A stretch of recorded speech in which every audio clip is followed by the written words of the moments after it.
Hi friends, പുതിയൊരു വീഡിയോയിലേക്ക് എല്ലാവർക്കും സ്വാഗതം. അങ്ങനെ വേദ ഹോസ്പിറ്റലിൽ ചെക്കപ്പിന് വന്നതാണ്. അപ്പോൾ ഡോക്ടറെ കാണിച്ചപ്പോൾ ഡോക്ടർ പറയാണ് ഇങ്ങനെ അഡ്മിറ്റ് ആവണം, ഡെലിവറി എടുക്കാറായി, അതുകൊണ്ട് ഇനി റിസ്ക് എടുക്കണ്ട, അഡ്മിറ്റ് ആവാൻ നല്ലത് എന്ന് പറയും. അന്നേരം അവളുടെ ഫ്രണ്ടും പറയും, അത് തന്നെ ഡോക്ടറെ നല്ലത്, കൊണ്ടുവരാൻ ആരുമില്ല, എനിക്ക് നൈറ്റ് ഡ്യൂട്ടി ഉള്ളതുകൊണ്ട് തന്നെ വല്ല കോംപ്ലിക്കേറ്റഡ് കേസൊക്കെ വന്നു കഴിഞ്ഞാൽ ബുദ്ധിമുട്ടാണ്. അപ്പോൾ ഡോക്ടർ പറയും കോംപ്ലിക്കേഷനൊന്നും സാധ്യതയില്ല, she is perfectly all right, normal delivery തന്നെ ആയിരിക്കും. എന്നിട്ട് ഡോക്ടർ പറയും ഇവിടെ 2 തരം മുറികളാണ് ഉള്ളത്, സിംഗിളും ട്വിൻ ഷെയറിങ്ങും.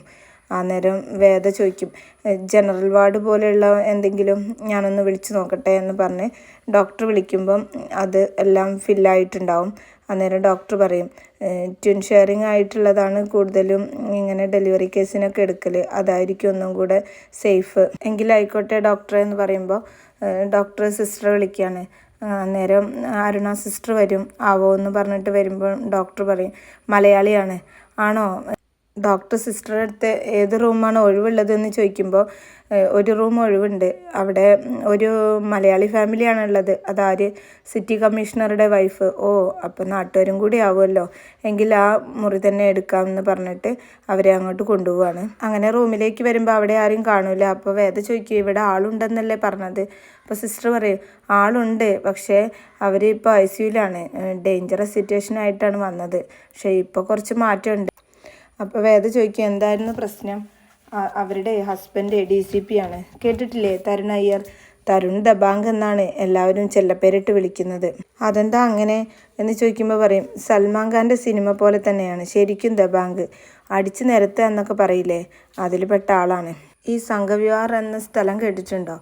അവിടെ നെറ്റോറിയസ് ക്രിമിനലൊക്കെ താമസിക്കുന്ന സ്ഥലമാണ്. അവിടെ 1 മാസം കൊണ്ട് ഈ സാറ് അടിച്ചു നിരത്തി, അതിൻ്റെ പേരിൽ കുറേ ശത്രുക്കളും ഇദ്ദേഹം സമ്പാദിച്ചു.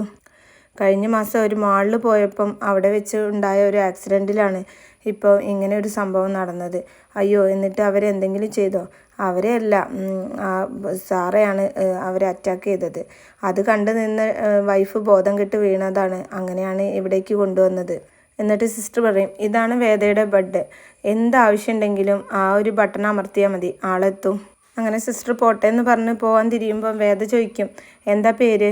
അരുണ ജ്യോതിലാൽ എന്നാ, പക്ഷേ ഇവിടെയുള്ളവർ വിളിക്കുക അരുണ ചട്ടർ ബട്ടർ എന്നാ. ചട്ടർ ബട്ടറോ? അതെ, ഞാനൊരു വായാടിയാണേ, അതുകൊണ്ട് എല്ലാവരും ഇട്ട പേരാണ്. അങ്ങനെ സിസ്റ്റർ പോയതിന് ശേഷം വേദ ഇങ്ങനെ വയറിൽ കയ്യും തടവി വിക്രമിൻ്റെ ഫോട്ടോയിൽ നോക്കി പഴയ കാര്യങ്ങളൊക്കെ ഇങ്ങനെ ഓരോന്ന് വേദയുടെ മനസ്സിലേക്ക് ഇങ്ങനെ കടന്നു വരികയാണ്. വിക്രം ഗർഭിണിയാവുന്ന സമയത്ത് വിക്രം പറഞ്ഞ കാര്യങ്ങളൊക്കെ ഇങ്ങനെ അവൾ ഓർക്കുകയാണ്. വേദയുടെ വയറിൽ തല ചായച്ച് കിടന്ന് കുഞ്ഞിനോട് സംസാരിക്കണം, അങ്ങനെയുള്ള ഓരോ അവരുടെ സന്തോഷ നിമിഷങ്ങളൊക്കെ അവളിങ്ങനെ ഓർക്കും. അതിൻ്റെ ഇടയിൽ അവൾ ഇങ്ങനെ പൊട്ടിക്കരയുന്നുണ്ട്. അങ്ങനെ അവൾ കരഞ്ഞുകൊണ്ടിരിക്കുന്ന അതിനിടയിലേക്കാണ് ശ്രേയ മരുന്നൊക്കെ വാങ്ങി റൂമിലേക്ക് കടന്നു വരുന്നത്. അവൾ കരയുന്നത് കണ്ടിട്ട് ശ്രേയ ചോദിക്കും എന്തിനാ ഇങ്ങനെ എപ്പോഴും സങ്കടം വരുന്ന കാര്യങ്ങൾ മാത്രം ഓർക്കുന്നത്? അപ്പോൾ വേദ പറയും സങ്കടം വരുന്ന കാര്യങ്ങളാണെന്ന് ആര് പറഞ്ഞു? ജീവിതത്തിൽ ഏറ്റവും സന്തോഷം തരുന്ന കാര്യങ്ങളാണ് ഞാൻ ഒറ്റയ്ക്കിരിക്കുമ്പോൾ ഓർക്കാറുള്ളത്. ഇത് ശരിക്കും സന്തോഷക്കണ്ണീരാണ്. ഓർക്കാൻ വല്ലപ്പോഴും ഇങ്ങനെ എന്തെങ്കിലുമൊക്കെ ഉണ്ടല്ലോ എന്ന് ആലോചിക്കുമ്പം ഇടയ്ക്ക് ഇങ്ങനെ തുളുമ്പി പോകുന്നതാ. അതൊക്കെ നീ എൻ്റെ കണ്ണിൽ പൊടിയിടാൻ വേണ്ടിയിട്ട് പറയുന്നതാ?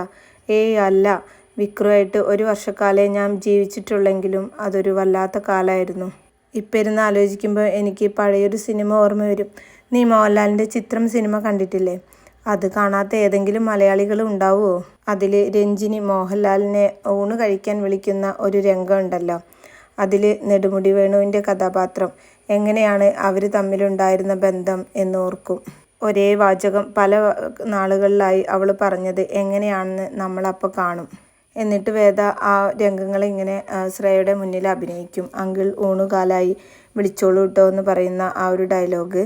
എന്നിട്ട് വേദ ഇങ്ങനെ പറയാണ് ഗുണ്ടയും തമ്മാടിയായിരുന്ന ഒരുവനെ ദേഷ്യത്തോടെയും വെറുപ്പോടെയും കണ്ടൊരു കാലത്തിൽ നിന്ന് പിന്നീട് സഹതാപത്തോടെയും സൗഹൃദത്തോടെയും കുസൃതിയോടെയും സ്നേഹത്തോടെയും അവസാനകാലം അങ്ങേയറ്റത്തെ പ്രണയത്തോടെയും കണ്ടിരുന്ന ഒരു കാലം. ഇതൊക്കെ പറയുമ്പോഴും വേദ കരയാണ്. എന്നിട്ട് പറയും കണ്ടില്ലേ, ഞങ്ങൾ തമ്മിലുള്ള സ്നേഹത്തെക്കുറിച്ച് പറഞ്ഞപ്പോൾ അറിയാതെ ഞാൻ വിതുമ്പിപ്പോയില്ലേ, ഇനി നീ പറ ഇത് സങ്കടക്കണ്ണീരായിരുന്നോ എന്ന് പറയുമ്പോൾ ശ്രേയ പറയും നിന്നോട് എന്താ പറയേണ്ടതെന്ന് എനിക്കറിയുന്നില്ല. എന്നിട്ട് അവൾ പറയും, ഇന്നത്തെ ദിവസം നിനക്ക് കൂട്ടിയിരിക്കണം എന്നുണ്ട്. പക്ഷെ അറിയാമല്ലോ, നൈറ്റ് ഷിഫ്റ്റാ, ഒരു നിവൃത്തിയില്ല. അതുകൊണ്ടാണ് ഞാൻ വിളിച്ചു നോക്കി. സാരില്ലെന്നേ, നീ വിഷമിക്കണ്ട. ഈ ബട്ടണൊന്ന് അമർത്തിയാൽ ഈ ഹോസ്പിറ്റൽ തന്നെ ഓടി വരുന്ന അരുണ ചട്ടർബട്ടർ പറഞ്ഞത്. ചട്ടർബട്ടറോ? അതെ, അവർ സ്വയം ഇട്ട പേരാണ്. പിന്നെ ഇവിടെ ഒരു കുറഞ്ഞ നിമിഷം കൊണ്ട് തന്നെ അടുത്ത ആളെ കുറിച്ച് എല്ലാ ഡീറ്റെയിൽസും എനിക്ക് പറഞ്ഞു തന്നു. മലയാളിയാണെന്നാണ് പറഞ്ഞത്. എന്തായാലും അവരെ കൂടുതൽ അടുപ്പിക്കണ്ട. എന്ത് തരക്കാരാന്ന് നമുക്കറിയില്ലല്ലോ. മരുന്നുകളൊക്കെ ഇവിടെ വെച്ചിട്ടുണ്ട്, ഞാൻ പോട്ടേടി എന്ന് പറയുമ്പോൾ വേദ പറയും, കോളേജിൽ വെച്ച് നമ്മൾ തമ്മിൽ അറിയെങ്കിലും ഇത്ര അടുപ്പമുണ്ടായിരുന്നില്ല. ഇവിടെ വന്നപ്പോഴാണ് എനിക്ക് മനസ്സിലായിരുന്നത് നീയായിരുന്നു ശരിക്കും സുഹൃത്തെന്ന്. അന്നേരം ശ്രേയ സൗഹൃദത്തെക്കുറിച്ചൊക്കെ വേദയോട് ഇങ്ങനെ സംസാരിക്കുകയാണ്. പിന്നീട് കാണിക്കുന്നത് വിക്രത്തെയാണ്. വിക്രം ഇങ്ങനെ ജയിലിൽ നിന്നിട്ട് പഴയ കാര്യങ്ങളൊക്കെ അവൻ്റെ മനസ്സിലേക്ക് ഇങ്ങനെ കടന്നു വരികയാണ്. വേദയെക്കുറിച്ചും അവരുടെ പ്രണയ നിമിഷങ്ങളെക്കുറിച്ചൊക്കെ ഓർത്ത് അവനിങ്ങനെ വല്ലാതെ സങ്കടപ്പെടുകയാണ്. അത് കാണുമ്പോൾ റൂമിൽ അവൻ്റെ കൂടെയുള്ള രാഘവേട്ടന് ചോദിക്കും, എടാ വിക്രം, കുറച്ചു കാലം കഴിയുമ്പം ഈ ജയിൽ ജീവിതമായിട്ട് ആളുകൾ അങ്ങ് പൊരുത്തപ്പെടും. സങ്കടം ഉണ്ടെങ്കിലും അതങ്ങ് മറക്കും. നീ മാത്രം എന്താടാ ഇങ്ങനെ? അപ്പോൾ വിക്രം പറയും, ഞാൻ ആദ്യമായിട്ടൊന്നല്ല രാഘവേട്ട ജയിലിൽ കിടക്കുന്നത്. അന്നും ഇന്നും ഒരു വ്യത്യാസമുണ്ട്. അന്ന് ഇവിടുന്ന് പുറത്തു പോകരുതെന്നായിരുന്നു, പുറലോകം കാണരുത് എന്നായിരുന്നു. പക്ഷേ ഇന്ന് അങ്ങനെയല്ല. അപ്പോൾ രാഘവേട്ടൻ പറയും, നമ്മൾ കരുതുന്ന പോലെ ജീവിതം മുന്നോട്ട് പോകാൻ ഇത് ചക്കിൽ കെട്ടിയ പശുവൊന്നും അല്ലല്ലോ. അത് പല സമയത്ത് പല സ്വഭാവമായിരിക്കും. ചിലപ്പം പശു കറങ്ങില്ലെന്ന് വരും. ചിലപ്പോൾ ഇത്തിരി പുല്ലൊക്കെ കൊടുത്ത് അതിനെ സമാധാനിപ്പിക്കേണ്ടി വരും.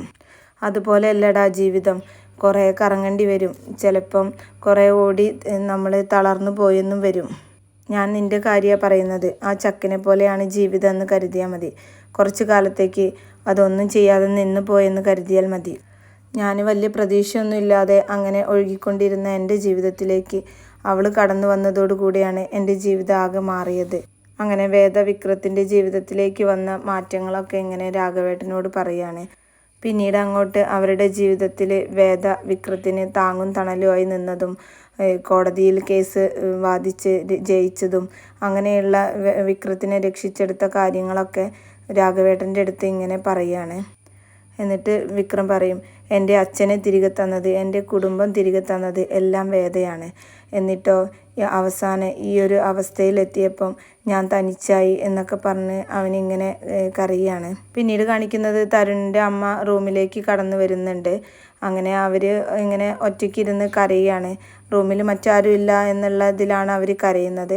ആ സമയത്ത് വേദ ആരാണ് ഇപ്പോൾ കരയുന്നതെന്ന് കർട്ടൻ ഇങ്ങനെ മറിച്ച് നോക്കുന്ന സമയത്തായിരിക്കും വേദയെ അവർ കാണുന്നത്. അങ്ങനെ അവർ വേദയുടെ അടുത്തേക്ക് വന്നിട്ട് പറയും മരുമകളുടെ കാര്യങ്ങളൊക്കെ. തരുണിൻ്റെ ഭാര്യ രാധികയുടെ അവസ്ഥയെക്കുറിച്ചൊക്കെ വേദയോട് ഇങ്ങനെ പറയുകയാണ്.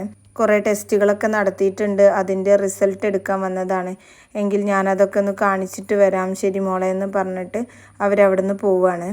അങ്ങനെ അവർ പോയതിന് ശേഷം വേദ ഇങ്ങനെ എന്തൊക്കെയോ ആലോചിച്ച് ഒറ്റയ്ക്കിരിക്കുകയാണ്. ശ്രീകാന്ത് ആ സമയത്ത് ഗുണ്ടകളെ വിട്ടിട്ട് ശ്രീകാന്ത് പറയും, അവൾ ദില്ലിയിൽ ഇവിടെ ഉണ്ട്, മിക്കവാറും അവൾ ഈ ഒരു അവസ്ഥയിൽ ഹോസ്പിറ്റലിൽ തന്നെ ആയിരിക്കും. അപ്പോൾ എല്ലാ ഹോസ്പിറ്റലും പരിശോധിക്കണം, എൻ്റെ ആളുകൾ അവിടെ ഉണ്ട്, നിങ്ങൾ അവിടെ പോയാൽ മതി, ഞാൻ ബാക്കിയെല്ലാം വിളിച്ചു പറയാം എന്നൊക്കെ പറയാണ്. അങ്ങനെ ഗുണ്ടകൾ ഹോസ്പിറ്റലൊക്കെ കയറിയിറങ്ങി അന്വേഷണങ്ങളൊക്കെ തുടങ്ങുന്നുണ്ട്. വേദയാണെങ്കിലോ ഈ കാര്യങ്ങളൊന്നും അറിയാതെ ഇങ്ങനെ വയറിനും തടവി എന്തൊക്കെയോ ആലോചിച്ച് ചെറിയൊരു പുഞ്ചിരിയോട് കൂടി ഇങ്ങനെ നിൽക്കുന്ന ആ ഒരു സീനോട് കൂടിയിട്ടാണ് കേട്ടോ ഈ എപ്പിസോഡ് അവസാനിക്കുന്നത്.